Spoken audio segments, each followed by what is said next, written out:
Hello students, welcome in the class. This is Yogesh Pandey and today we will discuss the initially important chapter. आज हम लोग बात करेंगे journal की, जिसमें सबसे पहले हम लोगों ने बात कल की थी regarding the concept and accounting treatments of journal. Journal entry journal क्या होता है, जर्नल क्यों बनाया जाता है, जर्नल एंट्रीज के प्रिंसिपल्स क्या होते हैं, उनमें स्टेप्स क्या फॉलो किए जाते हैं, ये सारी बातें हम लोगों ने की थी। आज हम उसी क्रम में बात करेंगे कि हम जब जर्नल एंट्रीज बनाते हैं तो वो जर्नल एंट्रीज किस तरीके से हमारी बुक्स में जो है रिकॉर्ड की जाती है, यानी कि कब कौन सा ट्रांजेक्शन होता है तो उसकी क्या जर्नल एंट्री होती है या होनी चाहिए। और उसी क्रम में कुछ इंपॉर्टेंट एग्जांपल्स और इलस्ट्रेशंस या न्यूमेरिकल्स की बात करेंगे हम लोग, और आगे हम लोग उसी की हेल्प से समझेंगे कि जब हमें आगे जो है अकाउंटिंग ट्रीटमेंट करनी होगी, जर्नल बनाना होगा, तो किस तरीके से जर्नल एंट्री की जाए। ठीक है, ऐसे कुछ मेजर जर्नल एंट्रीज की हम लोग बात करते हैं। तो सपोज पास जर्नल एंट्री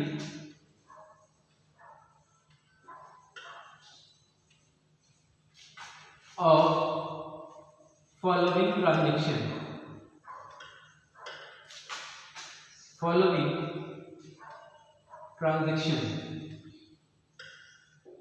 ठीक है। कुछ ट्रांजेक्शंस हम लोग लेते हैं और उन ट्रांजेक्शंस की जर्नल एंट्री हम लोग पास करेंगे। ठीक है, देखिए जैसे पहला ट्रांजेक्शन हम लेते हैं, मैं यहाँ एक फॉर्मेट बना लेता हूँ और उस फॉर्मेट के बेसिस पे हम लोग समझेंगे कि जर्नल एंट्रीज कैसे की जाए। ठीक है, फॉर्मेट में जो है 5 कॉलम होते हैं हमारे। सबसे पहला कॉलम होता है हमारी डेट का, ठीक है, डेट ऑफ ट्रांजैक्शन। इसके बाद दूसरा कॉलम हम बनाते हैं ऑफ द पर्टिकुलर का कॉलम थोड़ा बड़ा होगा, ठीक है। और इसके बाद जो है पर्टिकुलर के बाद हम दूसरा कॉलम तीसरा कॉलम बनाते हैं एलएफ का, जो हमें ये दिखाता है कि ये जो ट्रांजैक्शन जिस पेज नंबर पे हम जर्नल पे रिकॉर्ड कर रहे हैं, ये जो जर्नल का ट्रांजैक्शन रिकॉर्ड कर रहे हैं वो लेजर के किस पेज नंबर पे रिकॉर्डेड है। ठीक है, और इसके बाद जो है जब हम एलएफ का कॉलम बना लेते हैं तो एलएफ के कॉलम के बाद जो है हम अगला कॉलम बनाते हैं पर अमाउंट का, और अमाउंट के 2 कॉलम होंगे हमारे। पहला कॉलम होगा अमाउंट डेबिट का और दूसरा कॉलम होगा हमारी अमाउंट क्रेडिट का। ठीक है, डेबिट कॉलम, पहला कॉलम डेट यानी डेट ऑफ ट्रांजैक्शन, दूसरा column particular means regarding the information of the transaction, तीसरा कॉलम हमारे एलएफ का means page number of transaction, page number of ledger in which the transaction is recorded, चौथा column amount debit और पांचवा column amount credit का। ठीक है, हम ट्रांजैक्शन लिखेंगे, डेबिट और क्रेडिट करेंगे और बाद में थोड़ी सी नरेशन यानी इंफॉर्मेशन दे करके हम अपने ट्रांजैक्शन को कंप्लीट करेंगे। ठीक है, जैसे मान लीजिए लिखा business started with cash ₹1 lakh. ठीक है, हम यहाँ पैसे लगा के बिजनेस जो है स्टार्ट कर रहे हैं। ठीक है, तो ऐसी कंडीशन में सबसे पहले हम स्टेप मैं आपको रिमाइंड करा दूं, जब हम लोग स्टेप्स पढ़ते हैं तो कौन कौन से स्टेप्स हमने पढ़ रखे हैं। स्टेप 1 में identifying financial and non financial transaction. ठीक है, स्टेप 2 में identifying the nature of, step 2 में identifying the responsible party identify करते हैं हम। स्टेप 3 में नेचर ऑफ ट्रांजैक्शन आइडेंटिफाई करते हैं हम, नेचर ऑफ ट्रांजैक्शन की ट्रांजैक्शन का नेचर क्या है। और स्टेप 4 में अप्लाई गोल्डन रूल, जो गोल्डन रूल हमने पढ़ा है जिसके बेसिस पे हम डेबिट और क्रेडिट करते हैं उसे पढ़ते हैं। ठीक है, तो ये जो ट्रांजैक्शन है कि ये जो स्टेप है फाइनेंशियल नेचर के गुड्स को आइडेंटिफाई करने का, फाइनेंशियल नेचर के गुड्स को और ट्रांजैक्शन को आइडेंटिफाई करने का, वो जो नेचर है, वो जो स्टेप है, वो तो केवल एलिमिनेशन स्टेप है। मेन स्टेप बोलते हैं यही 3। ठीक है, okay, these are the main step. ठीक है, बात करते हैं वापस अपने क्वेश्चन की, जहां पे हमने देखा कि क्वेश्चन में क्या दिया था। क्वेश्चन में दिया था कि what will the journal entry of business started with cash rupees 1 lakh. ठीक है, 1 लाख का जो कैपिटल है लगा करके अगर हम अपने बिजनेस को स्टार्ट करते हैं तो अकाउंटिंग ट्रीटमेंट क्या होगा। ठीक है, आइए देखते हैं। सबसे पहले पैसा लगा है यानी फाइनेंशियल ट्रांजैक्शन है, तो इसकी जर्नल एंट्री होगी। अब क्या जर्नल एंट्री होगी, तो जर्नल एंट्री होगी, पहले रिस्पॉन्सिबल पार्टी फाइंड करते हैं।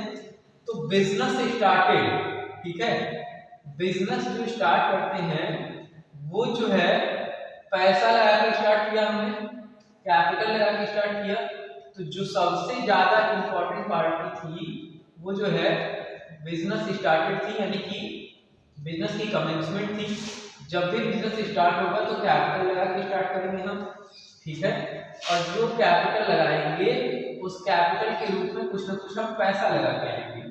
ठीक है, जो पैसा लगाएंगे उसको हम बोलेंगे कैश। ठीक है, अब देखिए दूसरी ट्रीटमेंट हमने कर ली, दूसरा स्टेप फॉलो कर लिया कि रिस्पॉन्सिबल पार्टी हमने फाइंड कर ली। एक बिजनेस स्टार्टेड, सबसे मेन जो पार्टी है बिजनेस स्टार्ट हो रहा है यानी कि यहाँ कैपिटल लगेगा। दूसरी मेन पार्टी हमने आइडेंटिफाई की कैश की, यानी कि कैश अगर वो यूज हो रहा है तो ये क्या होगा, कैश होगा। ठीक है, जो कैपिटल है that is personal in nature and the cash is real in nature. ठीक है, तीसरे स्टेप में हम नेचर आइडेंटिफाई करते हैं। फिर चौथे स्टेप में आकर के हम क्या करते हैं, गोल्डन रूल इंप्लीमेंट करते हैं। ठीक है, तो गोल्डन रूल देखिए, जो कैश हमारी फॉर्म में आ रहा है तो डेबिट होगा, और पर्सनल अकाउंट में जो हमें कुछ देता है वो क्रेडिट होता है। यानी एंट्री हो जाएगी cash account debit to capital account. ठीक है, cash account debit to capital account be business started with cash. ठीक है, इज दैट ओके? ये था हमारा ट्रांजैक्शन जिसमें हम अकाउंटिंग ट्रीटमेंट करेंगे, और इसके बाद ये जो ट्रांजैक्शन कंप्लीट हो जाएगा तो यहाँ पे ट्रांजैक्शन को कंप्लीट करने के बाद इसकी अकाउंटिंग ट्रीटमेंट कंप्लीट करने के लिए इसकी अमाउंट पोस्ट कर देंगे, डेबिट के सामने डेबिट की अमाउंट, ठीक है, और क्रेडिट के सामने क्रेडिट की अमाउंट। ठीक है, अब ये ट्रांजैक्शन कंप्लीट हो गया। अगर डेट दी होती तो डेट जो है हम यहाँ लिख देते with the concept of YYMM DD, यानी पहले ईयर फिर मंथ फिर डेट। ये डेट का फॉर्मेट होगा, अगर डेट दी होगी तो इसी फॉर्मेट से हम डेट रिकॉर्ड करेंगे। आइए दूसरा एग्जांपल लेते हैं हम। इस दूसरे एग्जांपल में थोड़ा सा जो है क्वेश्चन को टर्न कराते हैं, ट्रांजैक्शन को जो है नए सिरे से देखते हैं। जैसे हमने देखा कि suppose it is given as a transaction goods purchase of rupees 10%, sorry, of rupees 10,000 at 10% discount. ठीक है, हमने 10,000 का गुड्स खरीदा और वो भी 10% डिस्काउंट के साथ। ठीक है, ऐसी कंडीशन में क्या हुआ, सबसे पहले फाइनेंशियल पार्ट ट्रांजैक्शन है तो इसकी एंट्री होगी। अब रिस्पॉन्सिबल पार्टी फाइंड करें। एक तो हमारा परचेज हो गया, गुड्स को हम क्या कर रहे हैं, परचेज कर रहे हैं। दूसरी चीज हम परचेज कर रहे हैं और ये आइडेंटिफाई नहीं है कि जो गुड्स है वो परचेज क्रेडिट हुआ या कैश हुआ है, तो अल्टीमेटली हम ये मानेंगे कि गुड्स को हमने क्रेडिट परचेज किया है, क्योंकि cash word is not given.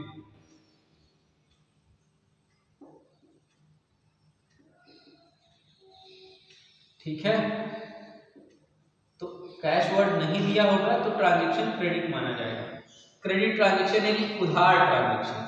ठीक है, तो ऐसी कंडीशन में जो क्रेडिट हमें अलाउ करता है वो हमारा क्रेडिटर हो जाता है, लेनदार हो जाता है।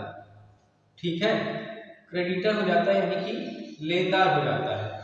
ये लेनदार हमेशा हमेशा हमारी बुक्स में क्रेडिट होगा।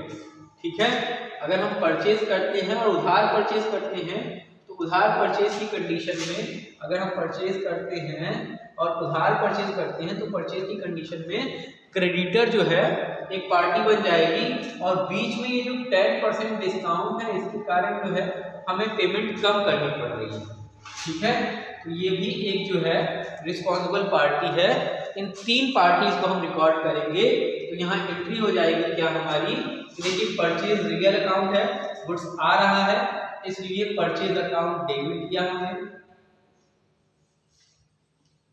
ठीक है, इसके बाद जो डिस्काउंट हुआ उसके कारण हमारी पेमेंट कम हुई तो डिस्काउंट अकाउंट को क्रेडिट करेंगे नॉमिनल अकाउंट के रूप में। इसके बाद जो है तीसरा जो क्रेडिटर है, हमने बताया ये वो पर्सन है जिसने हमें क्रेडिट अलाउ किया। ठीक है, तो ये जो है रियल अकाउंट है इसलिए हमने क्रेडिट किया। ठीक है, नॉमिनल अकाउंट के कारण हमने यहाँ इसको रिकॉर्ड किया।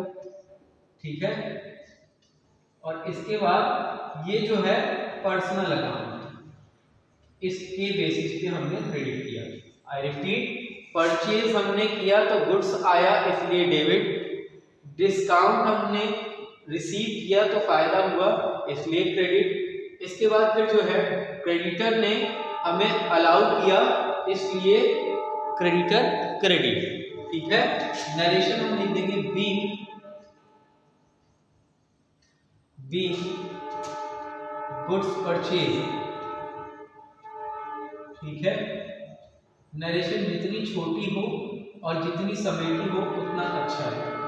ठीक है, आगे बढ़ते हैं हम लोग, आगे की बात करते हैं एक और एग्जांपल के through.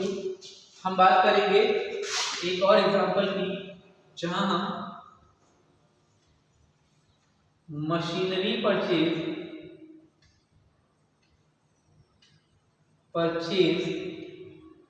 Of ₹10,000 with and 50% amount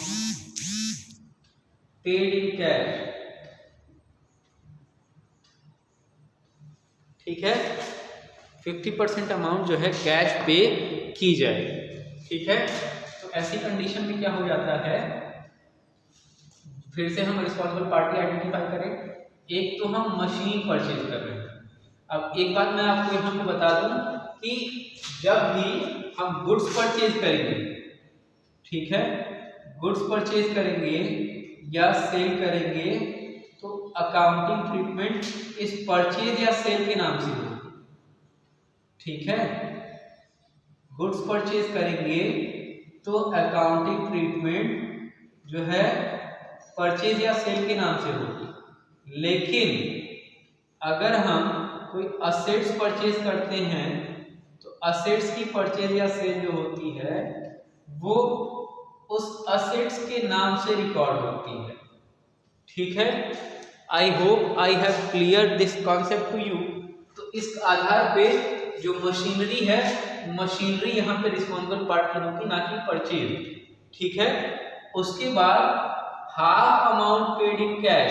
ठीक है, इसका मतलब कि कैश 50% जाएगा।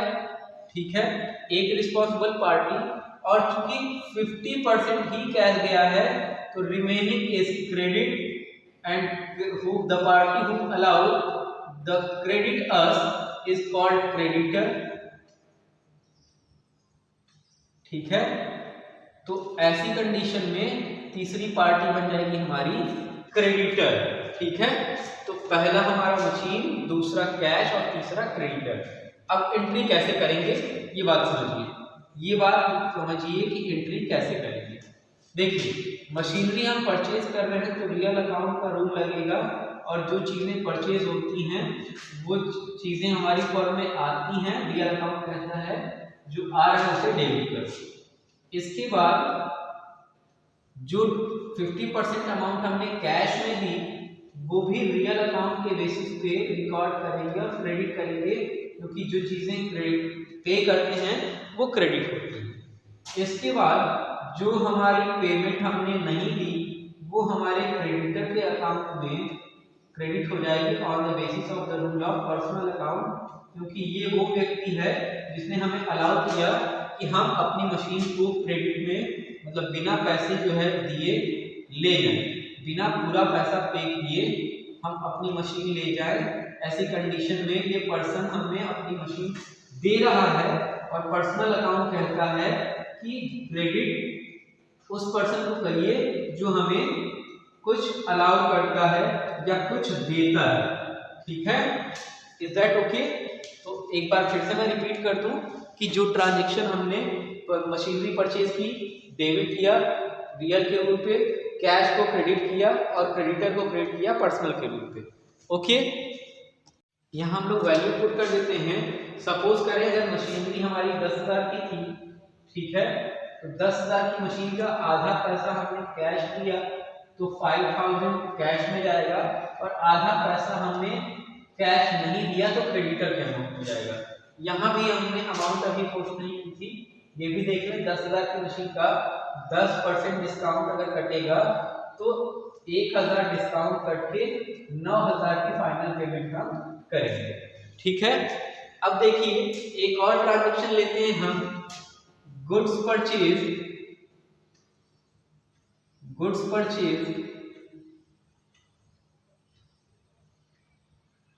of rupees 1,000 at the rate now 6% GST। ठीक है, इसको हम CGST के नाम से दिखा सकते हैं एंड जब भी CGST लगेगा तो SGST भी साथ में लगेगा। ठीक है, 1,000 की जगह अगर हम गुड्स को 10,000 करेंगे कोई फर्क नहीं पड़ता, एक ही 1,000 ले लेते हैं हम वैल्यू को। तो यहाँ पे देखिए सबसे पहले रिस्पॉन्सिबल पार्टी फाइंड करते हैं। तो मैंने कहा था कि अगर गुड्स होगा तो परचेज लिखेंगे और अगर कुछ और होगा गुड्स की जगह, मशीन हुआ, असेट्स हुआ, फर्नीचर हुआ, तो उसका नाम। ठीक है, तो पहले रिस्पॉन्सिबल पार्टी परचेज और परचेज होता है रियल अकाउंट। ठीक है, फिर दूसरी रिस्पॉन्सिबल पार्टी हमारी वो पेमेंट, मतलब चूंकि यहाँ पे देखिए पेमेंट नहीं दिया है, ठीक है, तो payment is not given, the transaction is credit in nature. ठीक है, अगर ट्रांजैक्शन क्रेडिट है तो ऐसी कंडीशन में हमारी जो पार्टी होगी वो क्रेडिटर बन जाएगी। ठीक है, और ये क्रेडिटर हमारी दूसरी पार्टी होगी। ओके ओके, और तीसरी पार्टी वो जीएसटी जिसकी हम पेमेंट कर रहे हैं। ठीक है, वो जीएसटी जिसकी हम पेमेंट कर रहे हैं वो हमारी तीसरी पार्टी है। CGST और SGST एक साथ हम जो है लिख सकते हैं। ठीक है, ओके, चलिए, तो यहाँ 3 पार्टी हुई। अब इसकी ट्रीटमेंट कैसे करेंगे आइए देखते हैं। सबसे पहले परचेज करते हैं, तो परचेज में परचेज अकाउंट डेबिट होगा, क्योंकि रियल अकाउंट कहता है कि जब भी कोई चीज़ परचेज करेंगे तो हमारी फॉर्म के अंदर आएगी और फॉर्म में आएगी तो debit word comes in, this is the rule of real account. ठीक है, इसके बाद जो है हम दूसरी एंट्री करेंगे। जब गुड्स हम परचेज करते हैं तो जीएसटी हमें पे करना पड़ता है। ठीक है, तो 6% ऐसी कंडीशन में जीएसटी जब हम पे करते हैं तो हमें जो जीएसटी पे करनी होती है उसको हम बोलते हैं इनपुट जीएसटी। ठीक है, जीएसटी जब हम पे करते हैं तो हमें जो जीएसटी पे करनी होती है उसको हम बोलते हैं इनपुट जीएसटी। ठीक है, और इनपुट जीएसटी जितनी CGST का रेट होगा, जितनी वैल्यू CGST की होगी उतनी ही वैल्यू इनपुट SGST की भी होगी। ठीक है, तो ये दोनों वैल्यू डेबिट हो गई और इन तीनों के टोटल से हम अपने क्रेडिटर को क्रेडिट करा ले जाएंगे और वैल्यू हम निकालते हैं। अगर तो वैल्यू देखें परचेज गुड्स हमने किया था 1000 का, ठीक है। 1000 की वैल्यू के साथ जो है हमारा गुड्स हो गया। इस 1000 का हम 6% जो है CGST लगा ले तो 6% हो जाएगा 60 रुपए। CGST की जितनी वैल्यू होगी उतनी ही वैल्यू हमारे SGST की भी होगी। और लास्टली इन दोनों का जब हम टोटल करेंगे तो इन दोनों का टोटल हो जाएगा हमारा, इन दोनों का जो टोटल हो जाएगा हमारा वो इन तीनों का जो टोटल होगा 1120 रुपए ये हम क्रेडिट कर देंगे। आई रिपीट, हमने क्या किया, परचेज के ट्रांजेक्शन को रियल अकाउंट से डेबिट किया, ठीक है। GST को पेमेंट करने के कारण लॉस हो रहा है और लॉस हो रहा है इसलिए नॉमिनल अकाउंट के रूल से हमने इसे भी डेबिट किया। और अगर ये डेबिट हो रहा है तो सेम कॉन्सेप्ट CGST वाला SGST में भी लगेगा, दोनों डेबिट कर देंगे और इसके बाद इसकी इन दोनों की सम अप वैल्यू से जो क्रेडिटर है वो पर्सनल अकाउंट के रूप पे क्रेडिट हो जाएगा, ठीक है, क्रेडिट हो जाएगा। Is that okay? तो ये थी हमारी entry regarding GST payment with in case of purchase. Okay, एक और एग्जांपल लेते हैं अब हम। अब थोड़ा सा जो है लेंदी स्टेप लेते हैं हम लोग, जहां पे हम लोग देखेंगे कि एक एग्जांपल ले लेते हैं हम लोग। Suppose goods sold of rupees 10,000 with 10% TD यानी ट्रेड डिस्काउंट एंड 5% CD यानी cash discount and half amount